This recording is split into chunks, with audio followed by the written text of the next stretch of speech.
What is going on, guys? Jack here, and welcome back to the Charge to the Top here with Hereford FC. And today we are back for our end of Season 7 review. We are here, and well, it's been a pretty good season all in all. You know, we're going into this year.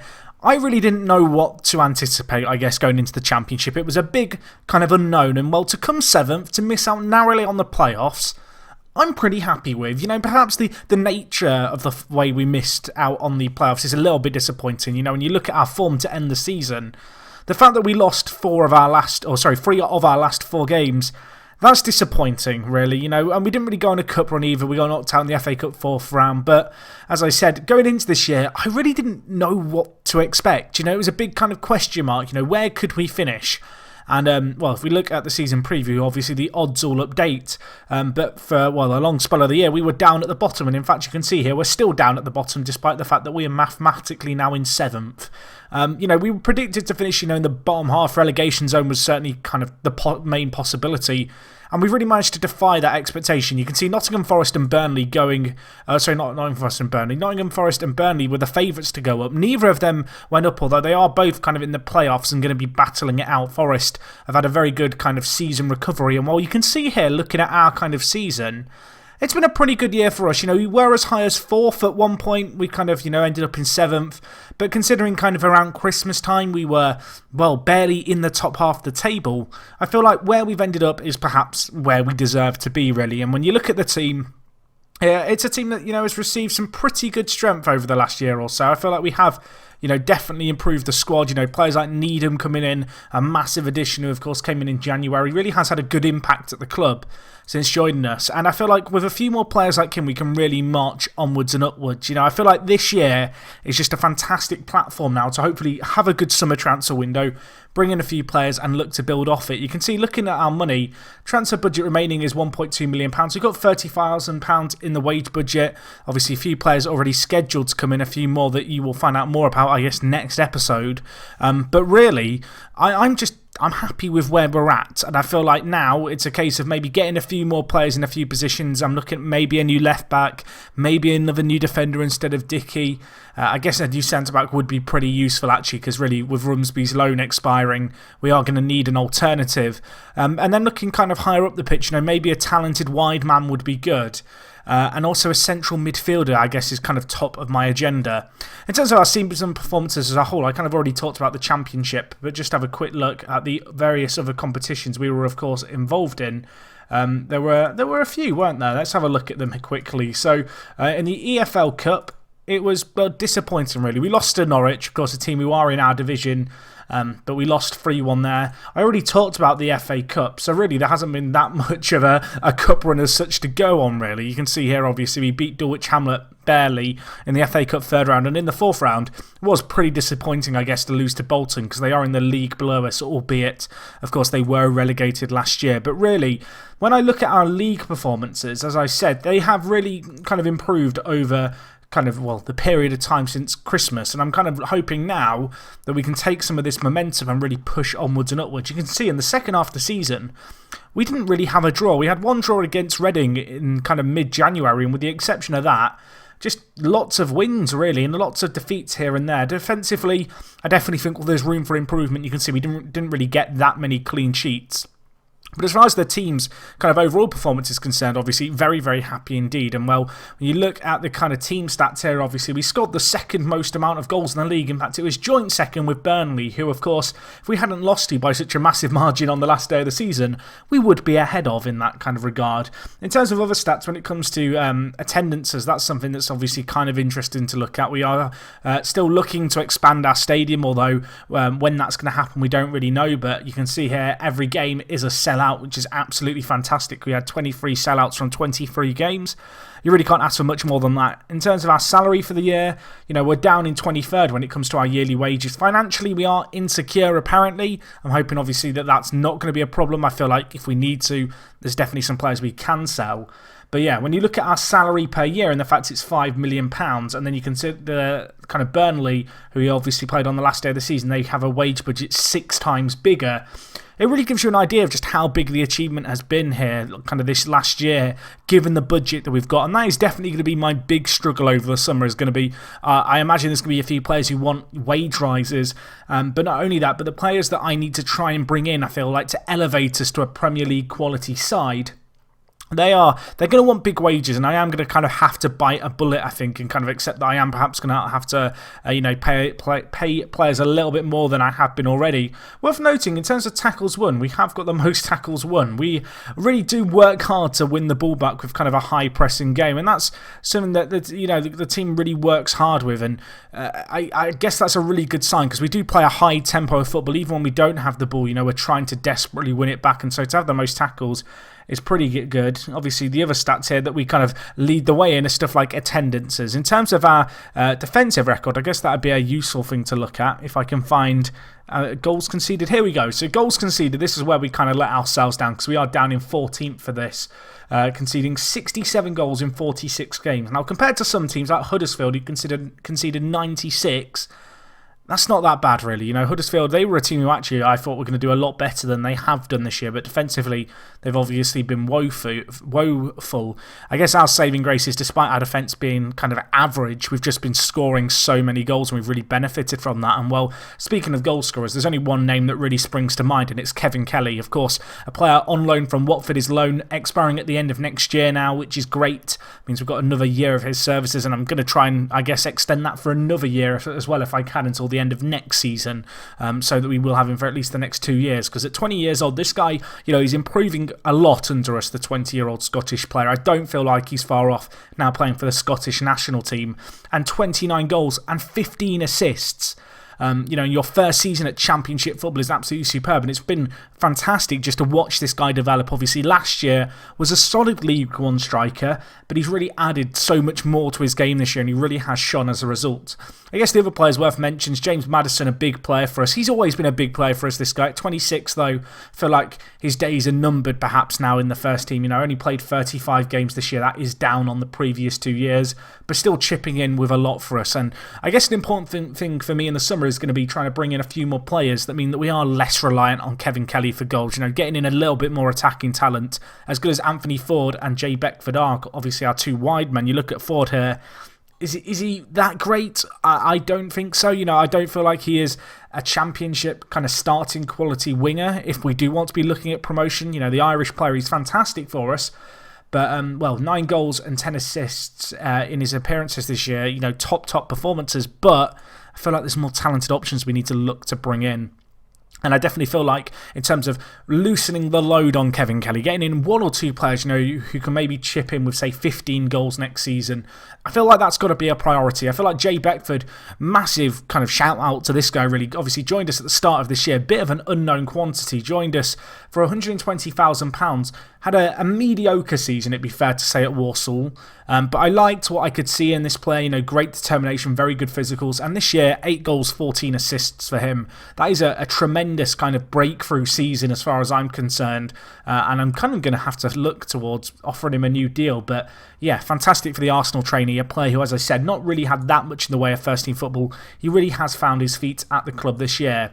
In terms of average ratings, Kevin Kelly's up there. As I mentioned, Tristan Needham joined us in January. He has been a bit of a revelation, the centre midfielder, and I'm looking forward to seeing what he can achieve. Perhaps a surprise inclusion, although he hasn't played that many games, is Stephen Boyd. 26 years old, he's chipped in when we've needed him to, really. 7 starts, 4 appearances off the bench, and a 7.07 rating in the league. That is not too shabby at all. And well, defensively, you can see here, Dickey and Lennon, kind of just 2 fantastic players for us. Let me remove the salary cap impact. We're not in MLS anymore. We don't need that screen or that tab. But yeah, you can see here, obviously, Dickey and Lennon obviously putting in some top performances as our centre-backs, and that's all you can really ask for from these kind of players. As I said, I kind of feel like the big game this summer has got to be to just add some quality on a budget if we can. And yeah, that's definitely kind of the direction I see us moving in. Anyway, I don't feel like there's that much more I want to talk about this end of season review. We'll go through some of the kind of stats and stuff, but before the end of the episode, I do want to talk about the other leagues and kind of what's going on, because I know that's something that people have asked about fairly frequently. How are all the different leagues shaping up? I'm not going to review them all, but I want to show you all the different leagues in England so you can kind of see what's happening there. Maybe we can have a quick look at some of the major tournaments as well. Anyway, you can see here, end of season awards, Kevin Kelly, player of the season. season. No real surprise there. Goal of the season, Kevin Kelly against Birmingham. Let's give it a watch. Let's give it a gander. Of course, we were playing Birmingham in this game away from home. I'm now trying to remember this goal, and I can't remember if I can remember it. Can I remember? I feel like it was a long-range strike into the top corner, which it sounds horrifically generic, but that's all I can really remember about this strike, which is shameful. I feel like I always feel a little bit bad if I don't remember the goal of the season, although I'm sure if you've played Football Manager, you know sometimes Football Manager has a weird kind of gauge, I guess, on what makes a goal of the season. Sometimes you see kind of a goal of the month and you kind of raise an eyebrow, and other times it's kind of like the most ridiculous overhead kick in the world.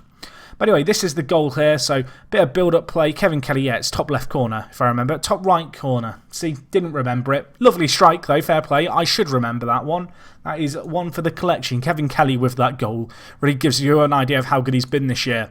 Anyway, in terms of our end-of-season review, you can see a few people would have been tipping us to be capable of avoiding relegation. And, well, the fact that we got a top-half finish, a great achievement there. Anyway, end of season meeting, I'll do that later, you guys don't care. In terms of the confidence, the board love me. They absolutely love me. Obviously, club stature has been great for us, but just elsewhere, you know, in the league, we've been great. Match-wise, you know, we're performing really well in a lot of matches. In terms of the transfers as well, something that I always feel like is a little bit of a tricky balance in Football Manager is kind of pleasing the transfer AI. But you can see we really have done that this year with the players that we've brought in, and also some of the players we've sold. You know, players like Liam Fox going on loan to Hartlepool, a young player who I think maybe has a future at the club. Obviously, developing really well as well, playing for Hartlepool. You know, regular first-team football at his age of 19 is great, and the fans appreciate that.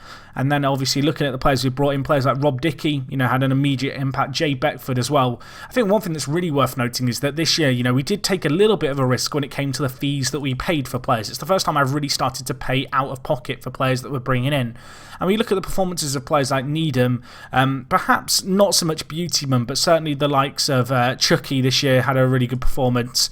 But Dickey, Caelan Hines played well when we needed him to. Jay Beckford. It certainly feels like a lot of these players that we paid a little bit of money for have come good for us. You know, they really have turned up and performed well, which is great. Of course, one more player who is going to be joining, well, he has joined us. He joined us not that long ago, of course, Akusu, out on loan. I need this guy to get a work permit, but I don't think he's going to get one in the next year, which is a bit annoying because he's really good. £400,000 for this guy. I feel like even if he doesn't get a work permit during his time here at Hereford, we should be able to sell him on for some good money, assuming his contract doesn't expire, which it shouldn't. And I do probably need to offer him a new contract, actually, looking at it, while we can for a relatively low price. But anyway, yeah, as I said, board confidence really good there. In terms of our board budgets, as I mentioned, we've not been given the biggest budget. I'm hoping we can maybe improve that a little bit. You can see we have raised our youth category rating, which is great. That is something that I really have put a bit of an emphasis on, is as we've risen up through the leagues, kind of really focusing on maintaining the club's kind of facilities in line with where we are, which is a very difficult task when we've gone up through the leagues the way that we have.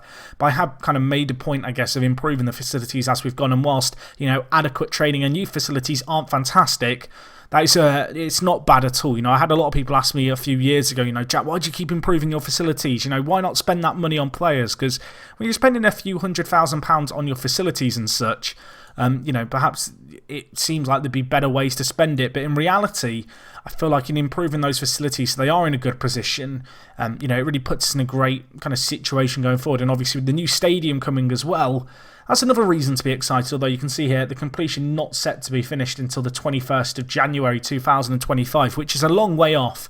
And, well, the way things go, stadium kind of completion times, they change all the time in Football Manager. If you've had any experience with it, you'll know it's pretty random at times. But yeah, that's kind of where we're at. So I can't really fault us. In terms of the team of the year, if we look at our overall best 11, you can see the names here. I'm not going to go through them all. I know there have been a few vocal fans in the comments talking about Chris Owens and the fact I've dropped him. He's just not good enough. He did play 3 games for us this year, so he kept up his record of playing every single season, but he's not the player he once was. If we just look at our kind of current best 11. I feel like that's probably something worth looking at for this season. You can see this is the team of the year. Kevin Kelly, kind of the standout name. Obviously, Lennon and Dickey have performed well. I feel like Gustavo Rojas actually deserves a little bit of a round of applause because the Panama international, 22 years old, he's kind of become a right back this year. You know, he's played every single game at right back for us pretty much that he's been involved in. He's played 42 of the 46 league games this season, which is a pretty impressive kind of turnout, really. And yeah, he has become just a natural right back in a season, which is really impressive. You know, that does come down to a player's adaptability, which of course isn't a hidden attribute. And I'm kind of pleasantly surprised, I guess, by how quickly he has picked that up. Where people asking me, kind of, Jack, why won't you play him as a centre back? 6 jumping reach. Don't like that. Don't like a defender who can't jump. I'm sorry. It's just a matter of opinion.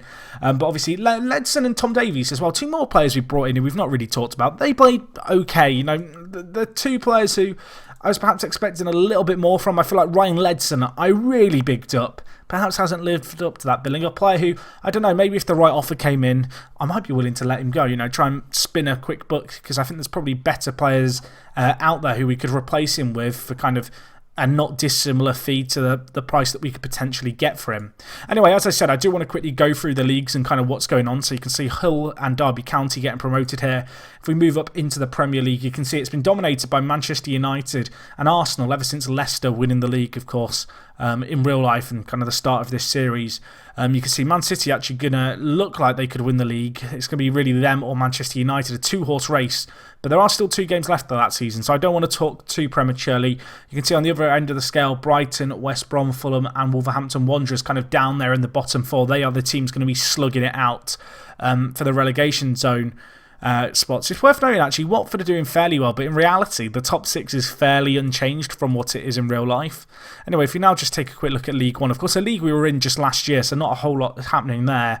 But I'm sure if you're a League One fan, maybe you can spot a player or 2 of yours there. And, well, similar with League 2, as I said. I'm not going to go through all of this in too much detail. If you notice anything that particularly stands out to you as odd, please do let me know about it. Yeah, I feel like I'm probably missing stuff in this series that's kind of unravelling story-wise. Maidstone not doing too bad, actually, to get to the playoff finals then, the Vanarama National League. That's pretty impressive. Kettering also doing well. Here, anything happening really? Not really. Salford, kind of still languishing in the League North. Boston United, you know, my hometown, they're still down there in the same division. I mean, that's probably sadly accurate, unfortunately. Anyway, in the Vanarama South, just a quick look here. You can see actually Averley. Okay, that's an unusual team. So they've been promoted twice in the last 2 years. If they had a takeover or something, because that's a lot of promotions pretty quickly. So they came out of administration. Yeah, they got taken over by a tycoon 5 years ago. Okay, so Simon Smith took over in 2018. I guess that makes sense. They finished 4th, then they finished 3rd, and they got promoted last year into the Vanarama South, and they're actually in the playoff final. I mean, fair play to them. That's an interesting little story unravelling there. So we know that Nottingham Forest got a tycoon takeover. So did Averley, which, I don't know, that's kind of interesting if you ask me. The fact that there's a lower league team, we'll have to keep an eye on them perhaps to see how they go on going forward. Anyway, I do want to quickly talk or just have a look at least at the Champions League, because I know this is something people do care about. So past winners, Barcelona won it last year. Before that, Manchester United actually won it back-to-back years, and it was Bayern Munich and PSG who have won it the other years. In terms of World Cups, we've not missed that many, have we? Let's be honest here. We've missed, what, 2? And actually Portugal have won it both years, which is kind of funny. They actually won it last summer against Brazil on penalties in the final. So there you go. I will just, one last thing I'll look at is kind of the golden ball. I know that's something that people care about occasionally. So you can see Messi has dominated it. Not entirely surprising perhaps. Obviously, I believe the whole award's been reformatted now, so there's no longer a top 3. Either that or it's a bug. Answers on a postcard, let me know. So in terms of the Ballon d'Or, I mean, this is the same story, but you can see here Dybala won it. Neymar, 30 years old, came runner-up. And also, actually, you can see De Bruyne up there as well, which is kind of decent. Pogba and Neymar the year before. Ronaldo, Ozil and Messi the year before that. Suarez, Dybala, Messi. I mean, it's just the Messi show. People often ask me what's happening. It's always Messi. In terms of the team of the year in 2022, you can see here Dybala, Neymar, De Bruyne, Messi, Pogba, Sosa. Not heard of this guy before. I feel like I should have done. In fact, I feel like I have encountered him on an FM save before, but he is 23, so he must be really, really young in real life, so perhaps I can be excused for having not heard of him. Porto fans, I'm sure you'll tell me how good he is. And then the back four, fairly standard: Bonucci, Hummels, Alaba, Carvajal, and also De Gea. If we look at the overall one for all seasons, again, nothing too crazy going on there. I guess Laporte or Laporte. Is it Laporte or Laporte? Answers on a postcard again. Send your postcards in. I need them. I really should set up a PO box. Maybe one day, but he's not doing too bad. Playing for Athletic Bilbao, and he's in the overall kind of team of the kind of year for best player. I assume he's been in the centre-back position a few times. He has. He's been there 3 times in 4 years. A few years ago now, but that's still pretty impressive playing for Athletic Bilbao. I guess they must have gone on a semi-successful spree. It doesn't even look like they did. Interesting. And I don't know why that would happen. If you've seen that before, again, I won't say answers on a postcard, but let me know. Anyway, guys, that's going to wrap up everything from me. If you've got any comments, questions, feel free to leave them down below. As always with this series, just massive, massive thank you to you guys for your ongoing support. I do apologise for the fact the uploads perhaps slowed down just a little bit. Work's been very busy. Obviously, the Kingston save as well. Trying to get a minimum of 2 episodes of each series up a week has been a little bit of a challenge, but I feel like I'm getting on top of it again now. And yeah, as I said, your ongoing support really does mean a lot. I'm glad you guys are enjoying this series, and hopefully before too long we will be back in the Premier League where we, I guess, deserve to be. Anyway, guys, that's going to be all from me. Thank you for watching. If you have enjoyed, please do leave a like. And other than that, it is me, Jack, and I will talk to you guys in a bit. I'm out.